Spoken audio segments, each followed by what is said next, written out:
ভাই আমার mobile screen paper change করা যাবে না? সবাই চেঞ্জ করা যাইবো। নেন ভাই, চেঞ্জ করে দেন। এই লন ভাই, হ্যাঁ, এটা কোনো ব্যাপার হইলো? এটা তো আমিও চেঞ্জ করতে পারি। এত চাপা না মাইরা একটা ঠিক করে দেখাইও। এ ভাই আমার এই মোবাইলের গ্লাস পেপার চেঞ্জ করে দেন তো। এটা স্যার, এটা আমি ঠিক করে দিতেছি। হ্যাঁ, এটা কোনো ব্যাপার হইলো?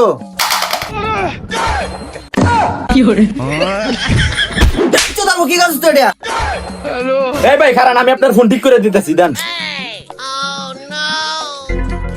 এই লন ভাই, আপনার ফোন ঠিক হয়ে গেছে, ছাড়ো না রে। আরে ভাই না, তুমি মোবাইল সার্ভিসিং এর কামও পারো, এত কাম কোনতে শিখছো? আরে মামা, আমি তো মোবাইল সার্ভিসিং এর কাম Fahim telecom and training centre থেকে শিখছি। আরে ভাই না, আমি যদি এনে কাম শিখবার যাই তাহলে আমার লাগে কোনো সুযোগ সুবিধা আছে? আরে আছে তো। এখানে 40 দিনে মোবাইল সার্ভিসিং কোর্স সম্পন্ন করা হয় এবং কাজ শেখাতে না পারলে টাকা ফেরত। কোর্স শেষে পাচ্ছেন আন্তর্জাতিক মানের 2টি সার্টিফিকেট এবং লাইফ টাইম সাপোর্ট। এখানে রয়েছে বিদেশ থেকে ট্রেনিং প্রাপ্ত দক্ষ ট্রেনার। ছাত্রদের জন্য রয়েছে আধুনিক টুলস এবং আলাদা আলাদা সেটআপ। আমাদের ঠিকানা হচ্ছে Fahim telecom and training centre, দোকান নং 3940, কাস্তাফ শপিং, এমপি মার্কেট, সেন্টার 5ম তলা, চিটাগাং রোড, সিদ্ধিরগঞ্জ, নারায়ণগঞ্জ।